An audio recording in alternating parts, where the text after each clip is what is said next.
अस्सलामु अलैकुम वरहमतुल्लाहि वबरकातुह। अल्हम्दुलिल्लाह नहमदुहु व नस्तईनुहु व नस्तगफिरुह व नऊज़ु बिल्लाहि मिन शुरूरि अनफुसिना व मिन सय्यिआति अमालिना। मन यहदिहिल्लाहु फला मुदिल्ल लहु व मन युद्लिल्हु फला हादिय लहु। व अशहदु अन ला इलाहा इल्लल्लाहु वहदहु ला शरीक लहु व अशहदु अन्न मुहम्मदन अब्दुहु व रसूलुहु सल्लल्लाहु अलैहि वसल्लम।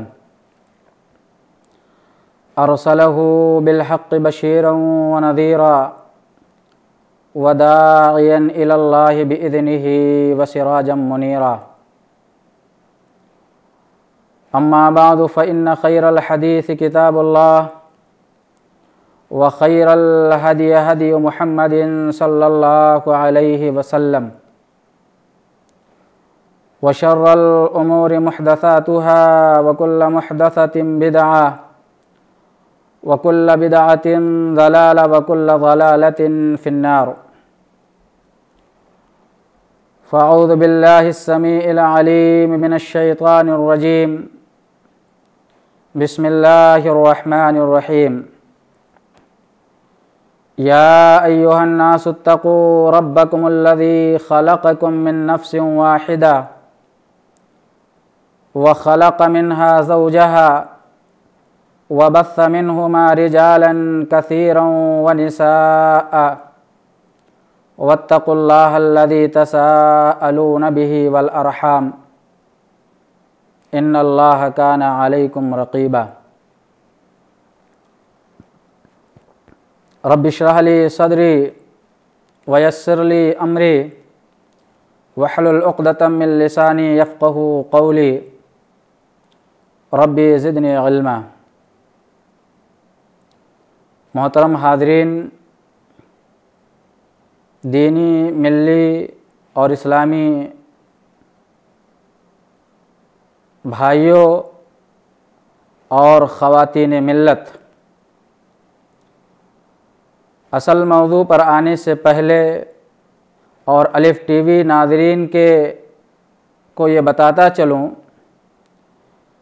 कि आज के प्रोग्राम के पहले और दूसरे हिस्से में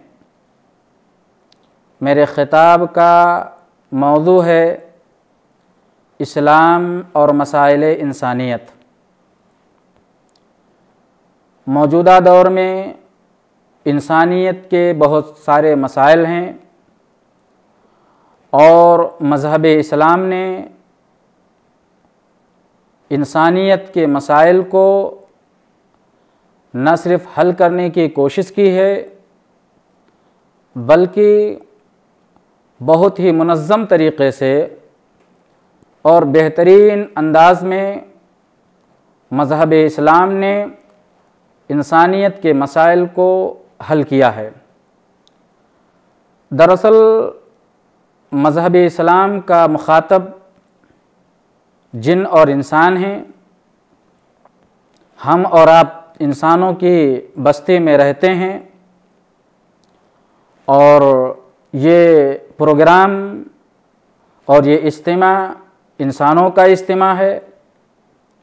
इसमें जिनों की भी हाज़िरी होगी और ज़रूर होगी,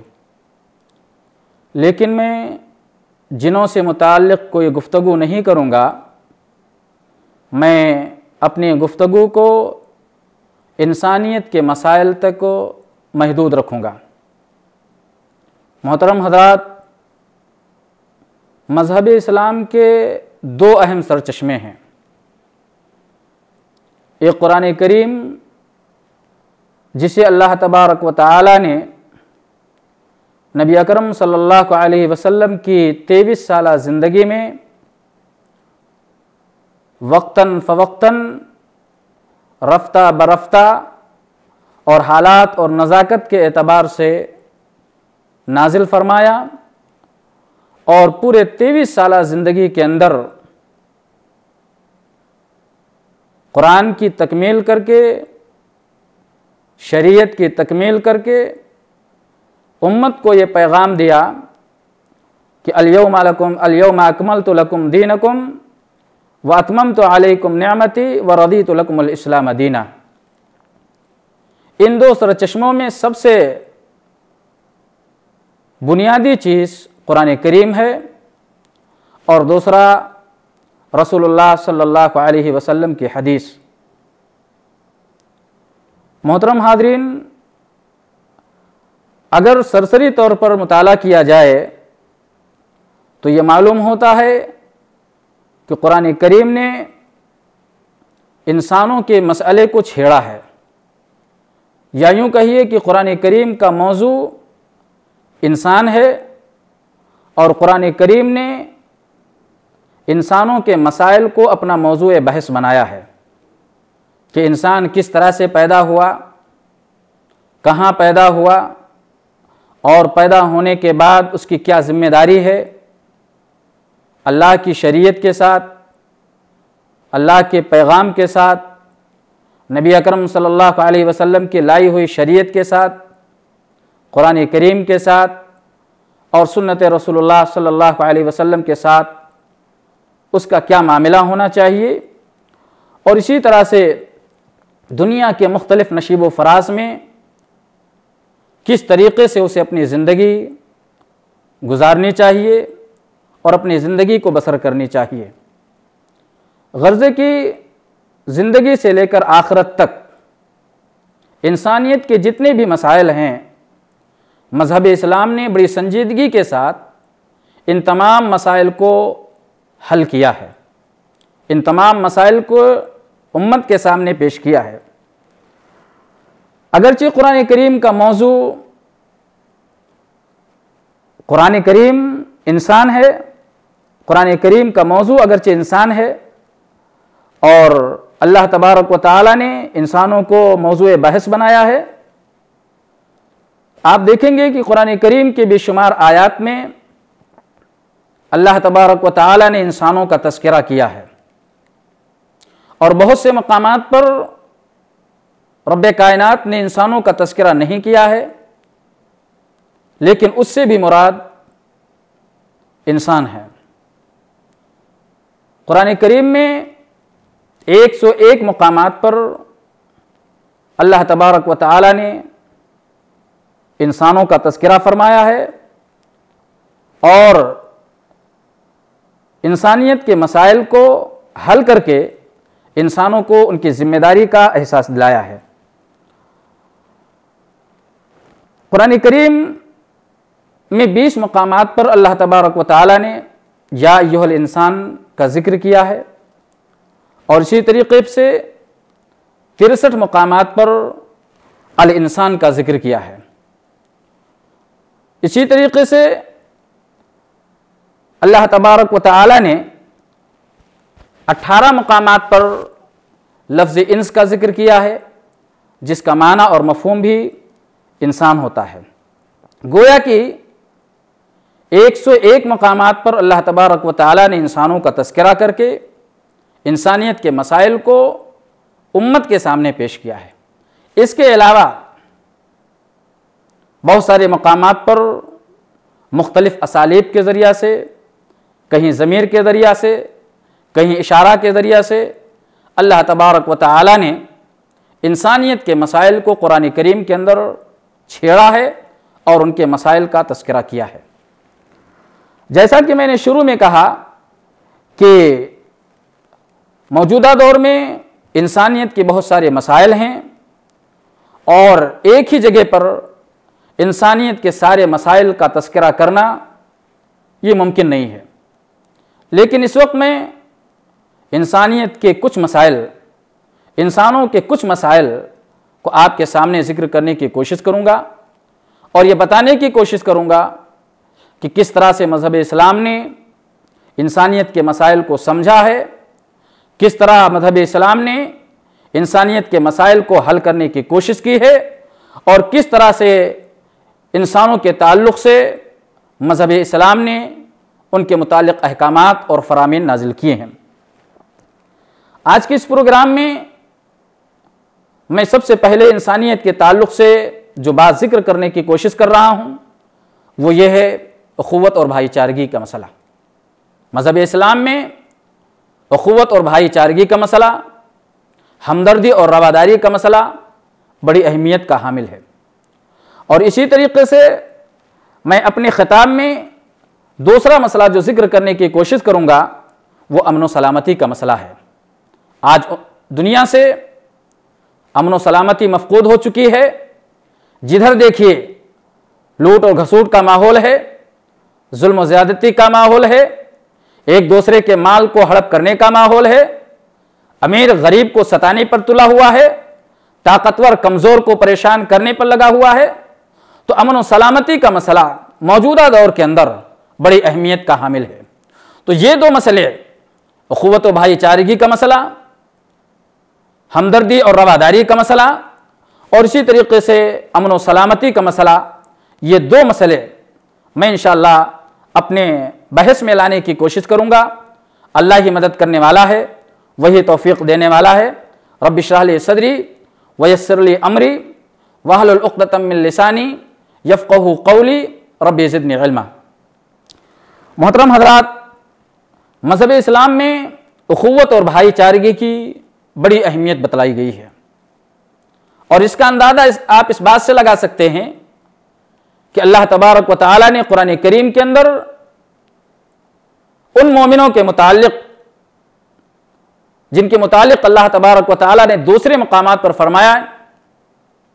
इन्नमल मुमिनूना अल्लज़ीना इज़ा ज़ुकिरल्लाहु वजिलत क़ुलूबुहुम व इज़ा तुलियत अलैहिम ज़ादतहुम ईमाना व अला रब्बिहिम यतवक्कलून। ऐसे मोमिनों के मुताल्लिक़ अल्लाह तबारक व तआला ने फरमाया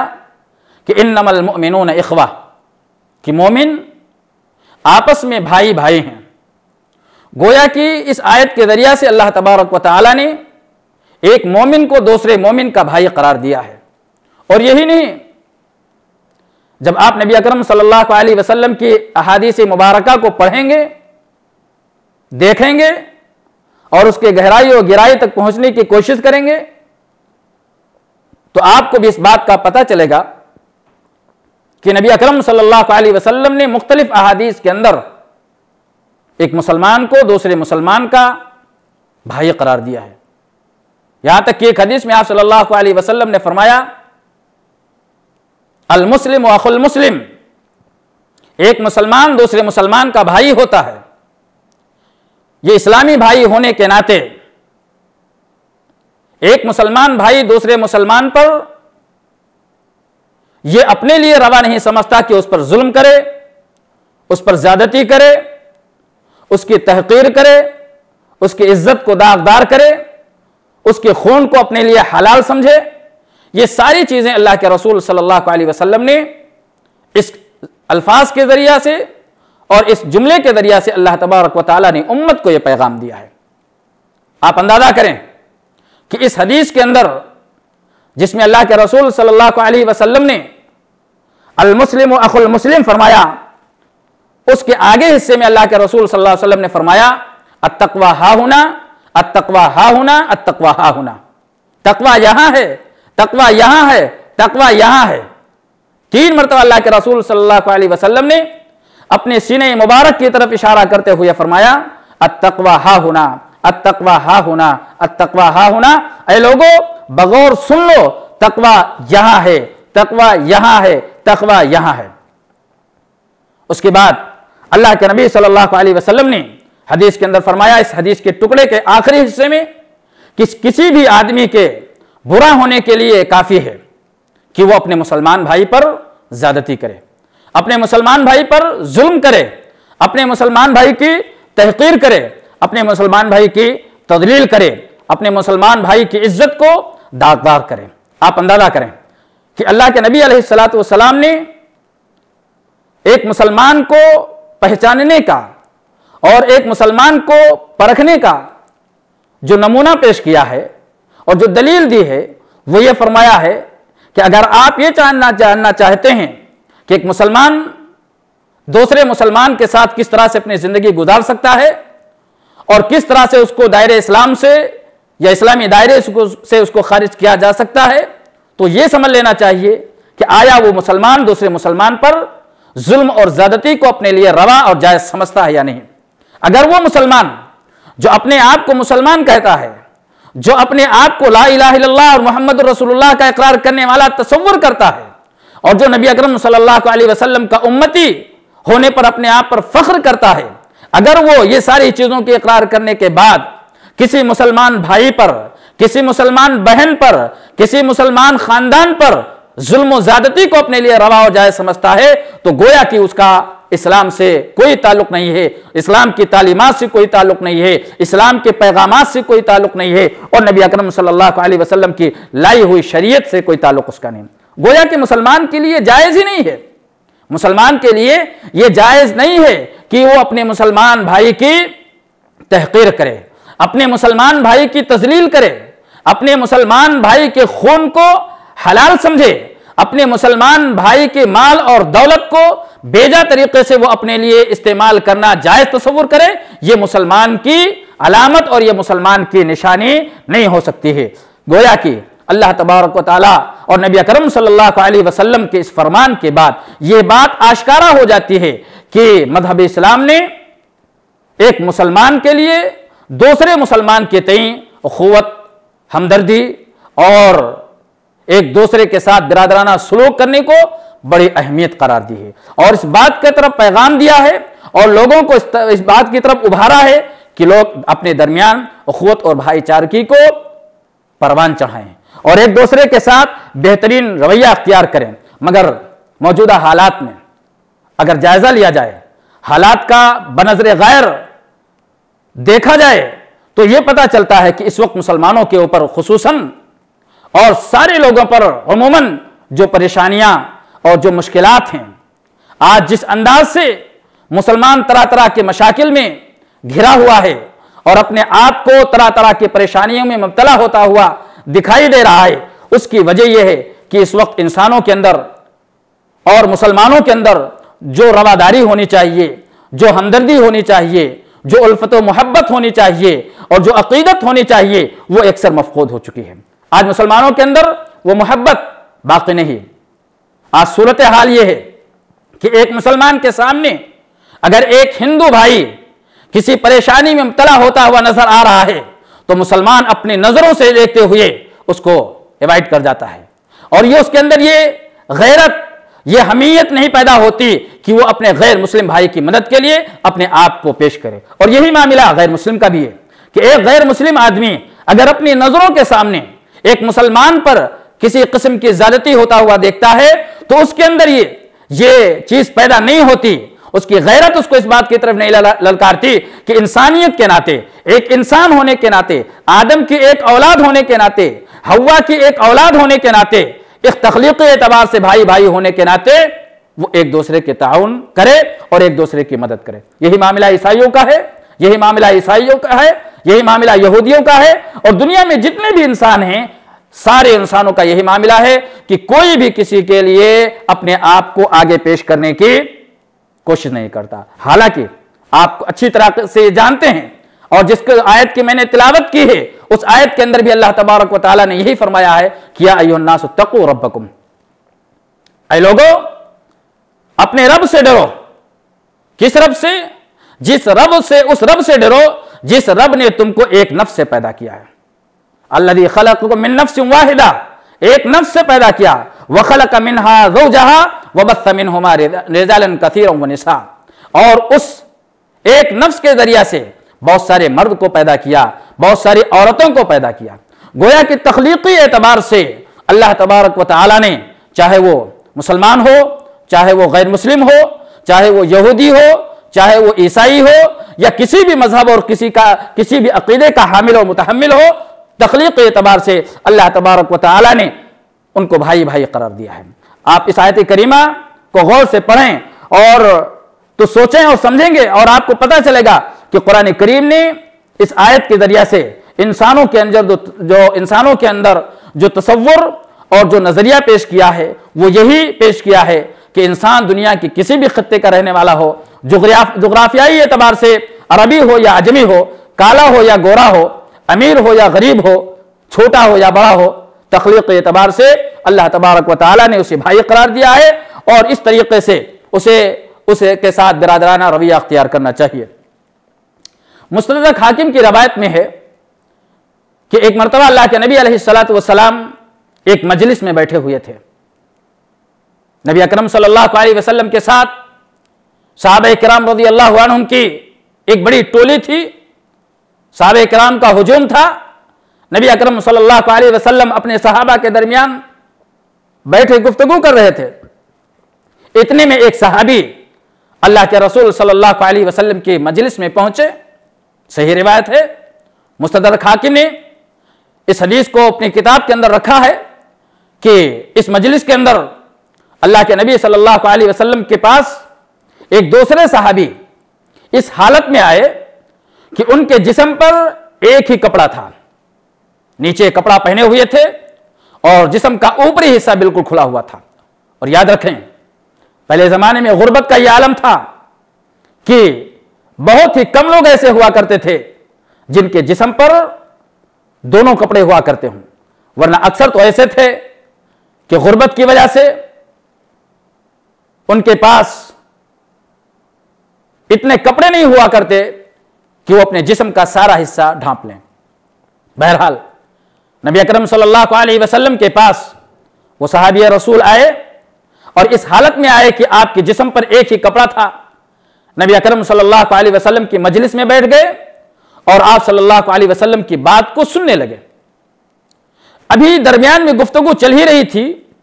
कि अल्लाह के नबी सल्लल्लाहु अलैहि वसल्लम के दस्ते मुबारक में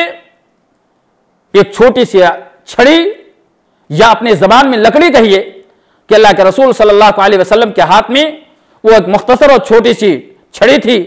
अल्लाह के रसूल सल्लल्लाहु अलैहि वसल्लम ने वो आने वाले सहाबी के कमर पर उस छड़ी के जरिया से कचोके लगाए,